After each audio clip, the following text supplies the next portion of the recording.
Okay, thank you very much. Obviously, it is very important how we can help the success of Hungarian participants, but to able to design the right methods for helping is based on what we have done so far. Now, in very broad terms, in the FP7, which was approximately 51 billion euro, but there are different calculations, obviously. We just discussed that over lunch, whether you take it on current prices or adjusted prices. But definitely, in FP7, Hungarian participants have won over 260 million euros of support, and approximately 1,500 participants, Hungarian participants, were in grant agreements. We will see how we stand with these numbers in Europe. But the main question is that with the increased budget for Horizon 2020, which is approximately 70 billion, will the Hungarian participation increase proportionally or even more than the budget has increased? Obviously, what we would like to see is that we not just adjust for the larger budget, but we will be able to secure more funding, more success than just a simple increase in the budget of FP7. Now let's look into a short analysis of what has happened in FP7. If we look at the number of participants by member state, I think we can be quite happy. As Mr. Burcha said this morning, if we look at, but that was in the press conference, so not everyone has heard it. If we look at the glass, whether it's half full or half empty, with this one, I would say it's even a little bit more than half full, because Hungary, among the new member states, is definitely on a very, very good place. If it's only Poland that was more successful, but we know that Poland has a population 4 times as big as Hungary.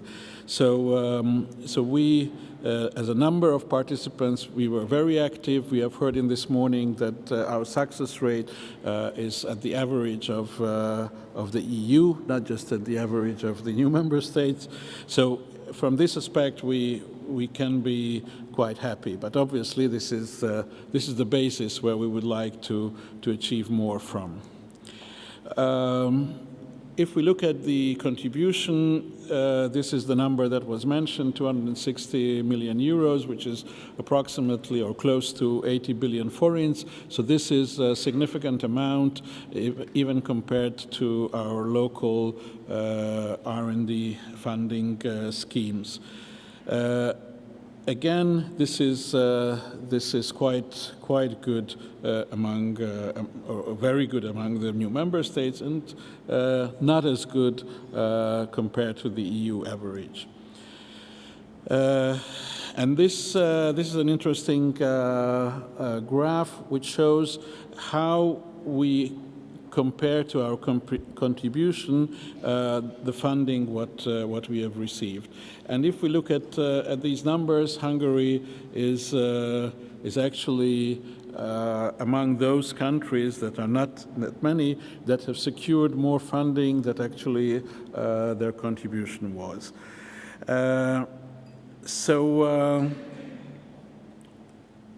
All in all, we can say that that these numbers are at least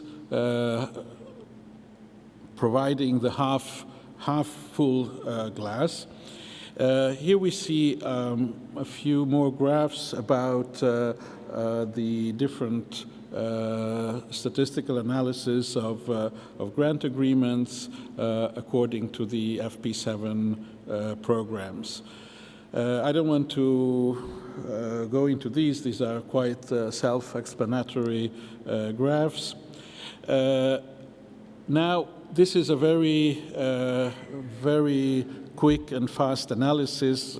We are not even at the end of FP7 fully, and obviously now we have to go and make a deeper analysis, because this is just the main figures, but we have to see the reasons, we have to see the undercurrents that can advise us how we can do better in the next program. We are working on this. I mean, the National Innovation Office, and this will be published early next year.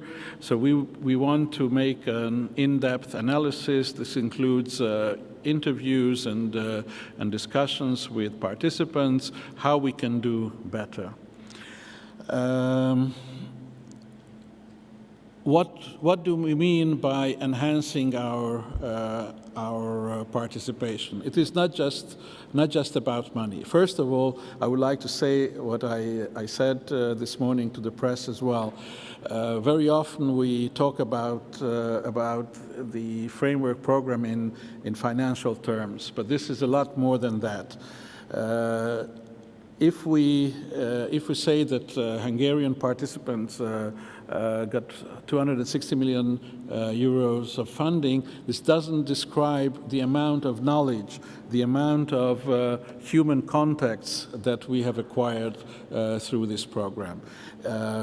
Obviously, it's hard to measure the knowledge, but if we measure it by the total amount of projects where there was Hungarian participation, because in a project, all of the knowledge belongs to all of the partners, then this means that we have acquired a lot more knowledge, experience, personal contacts than just what would be included in this financial number. But even if we make a tag on that in a financial term, this would be many times more, 5-10 times more, I don't know exactly the figure, the amount of knowledge that we could channel through FP7 into Hungarian universities, companies. So we have to look at this participation in a broader term than just the financial data. So we would like, obviously, to see more applicants. We would like to broaden the participation. This is also true internally. To the widening participation. This is a European-wide term, but I think this is a local term as well. We have to widen the participation, especially in the field of industry, SMEs, etc., where we need a lot more. And obviously, we would like to see more deeper participation where we are participants, taking up more coordinating role, and also more significant role in the individual projects. And also we would like to increase the financial term, but I said this is not the only measure. Now, what actually we can do about that? A lot has been said, even in the previous presentation, about the role of NCPs and how the Commission is helping the NCPs.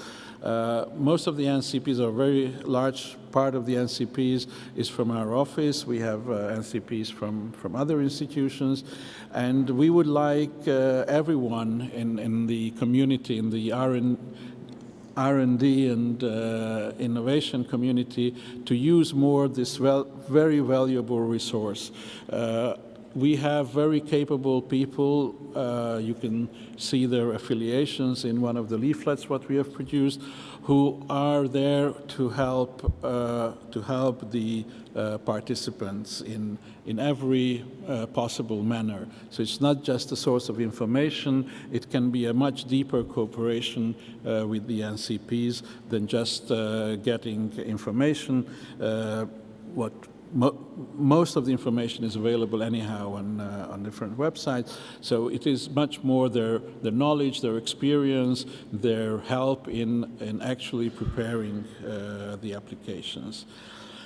We would like to see the program committee members are also a very important resource on one hand, and also a way of a communication channel in the other way around, so that your requirements, your observations, your priorities can be channeled to the Commission work, where these program details are being elaborated.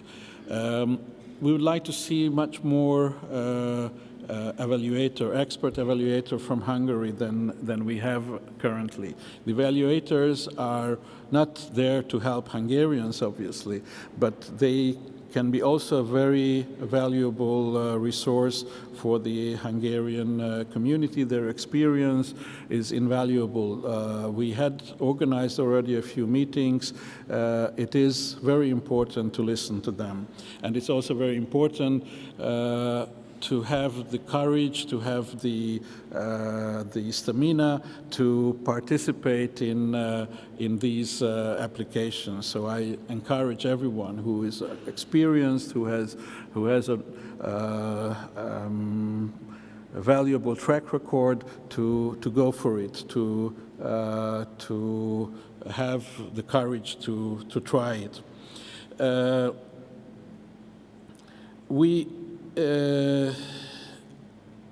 We are going to organize a number of trainings dedicated to the, this I have already covered, so we go ahead.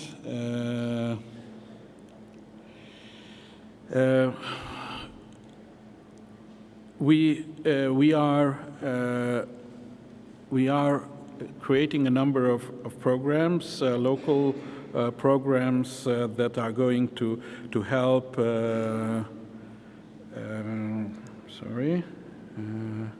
This is Prezi. It's very easy to go around, as you can see.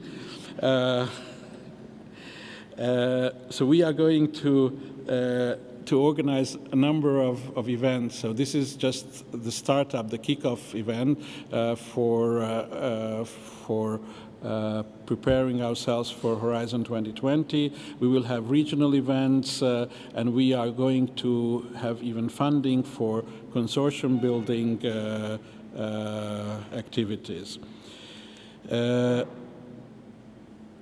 We are also working together with the Ministry of National Economy currently on the different operative programs from the structural funds, and these programs, together with the local funding program of the Research and Innovation Fund, have to be synchronized with the Horizon 2020. So we see this as an important opportunity to utilize the synergies between the different programs.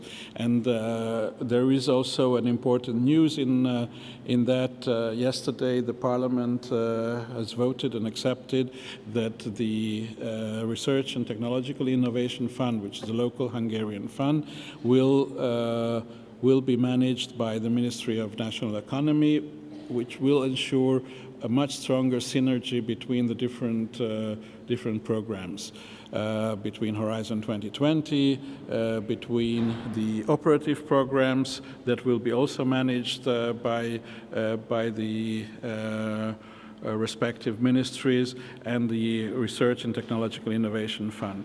With this setup, the synergies will be much better utilized than it was in the last period. And last but not least, there is a very important resource that some of you might know about, but it is not as well known as it should be. That we have now 3 science and technological attachés in Brussels. We used to have only 1. Some of them are here, right?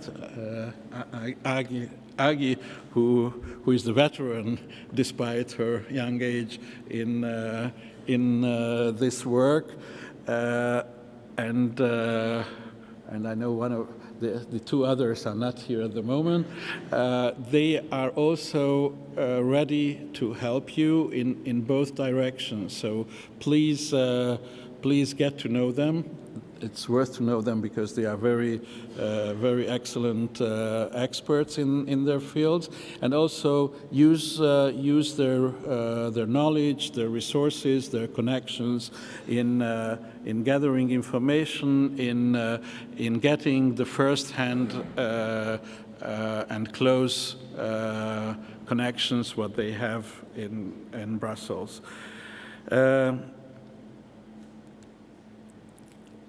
And I mentioned already the expert evaluator's role, and here is now a new call for the expert evaluators. So please, those who feel that they have the experience and have the knowledge, don't be shy, try it. Yeah, this is the events, what we are going to have. There are already two dates for Debrecen and Miskolc, and then there are some more coming. And we are starting new websites, obviously not repeating the information that is available on the Commission website or on our existing Innovation Office website, but this is to communicate the information that is otherwise not available, and also to have some interaction. So we would like these websites to serve as an interactive forum for exchanging the most valuable asset, the information. And hopefully all this will help us to put, instead of the question mark, what was on the first slide, where we will be in 2020 at this time, it will put a proportionally larger number than what we have seen at the end of this year. So, but this is obviously all depends on a joint effort together, the government side, and the most important, the people in the research and innovation community. So thank you very much for your attention, and hope to see a lot of success.